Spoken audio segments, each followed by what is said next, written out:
Varicocele পুরুষদের একটা রোগ। এই রোগটা মহিলাদের হচ্ছে না। কারণ মহিলাদের হচ্ছে না, এই অর্গানগুলো মহিলাদের নাই। বিশেষ করে স্ক্রুটাম, যেটা অন্ডথলি, হ্যাঁ, ওই অন্ডথলির ভিতরে দুটো বিচি আছে, যেটাকে আমরা টেস্টিস বলে থাকি। এই টেস্টিসেরই বিভিন্ন কারণে, বিভিন্ন সমস্যার কারণে কিন্তু এই ভেরিকোসিল হয়ে থাকে। আমরা হাত দিয়ে যখন টেস্টিসটা যখন ধরি, অন্ডকোষে যখন আমরা হাত দিই, প্র্যাকটিক্যালি যখন আমরা হাত দিই, হাত দিলেই বুঝি কেঁচো কেঁচোর মতন, দলা দলার মতন মনে হয়, তখনই বুঝি যে ভেরিকোসিল। এই ভেরিকোসিলের লক্ষণটা কি? ভেরিকোসিলের লক্ষণ যে ওই প্রচণ্ড বেদনা করবে, টেস্টিস ফুলে যাবে, এই লক্ষণগুলো নিয়েই রোগীরা কিন্তু আমাদের কাছে আসে। এ ব্যাপারে আরও কিছু আলোচনা করছি।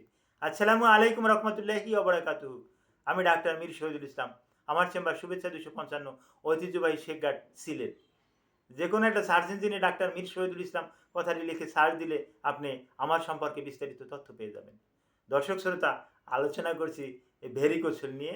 ভেরিকোসিল পুরুষের একটা রোগ, পুরুষের অন্ডকোষের একটা রোগ। কিন্তু সৃষ্টিকর্তা কিন্তু এই অন্ডকোষটা কিন্তু নিচে রেখেছে। এটা কিন্তু ইচ্ছে করলে পেটের উপরেও রাখতে পারতো, কিন্তু না, উপরে রাখে নাই। কারণ শরীরের উপরের তাপমাত্রা আর নিচের তাপমাত্রা, এটা কিন্তু অনেক পার্থক্য আছে। যার কারণে সৃষ্টিকর্তা কিন্তু এই টেস্টিস বা অন্ডকোষকে কিন্তু নিচে রাখছে ঝুলন্ত অবস্থায়।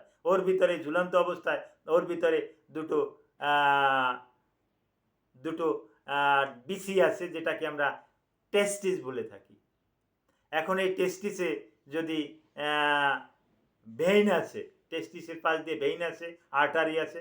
এখন এই ভেইন দিয়ে যদি ব্লাড সার্কুলেশনটা যদি ঠিক মতন না হয়, নিচে নামে কিন্তু ব্লাডটা উপরের দিকে উঠতে পারে না।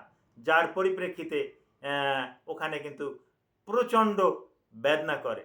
এই বেদনা করার পরিপ্রেক্ষিতে অনেক অনেক সমস্যা হয়। তবে এই রকমের সমস্যা হলে সে কিন্তু ইনফার্টিলিটি হবে এমন কথা বলছি না, কিন্তু বন্ধ্যত্বের আওতায় কিন্তু সে আসতে পারে, তার সন্তানাদি কিন্তু নাও হতে পারে। আর এটা জটিল আকার ধারণ করলে এটা সার্জারির মাধ্যমে এটাকে কিন্তু সারিয়ে তোলা যায়। তো ভেরিকোসিল হলে কোনো অবহেলা করবেন না, যত তাড়াতাড়ি সম্ভব ডাক্তারদের কাছে আসবেন। আর ভেরিকোসিল যাদের আছে, আমরা বলি দাঁড়াই কাজ টাজ করবেন না, বেশি সময় দাঁড়াই থাকবেন না, এবং একটা টাইট একটা জাঙ্গিয়া আন্ডারওয়ে এটা আপনি ব্যবহার করবেন, এতে আপনি ভালো থাকবেন। Thank you all.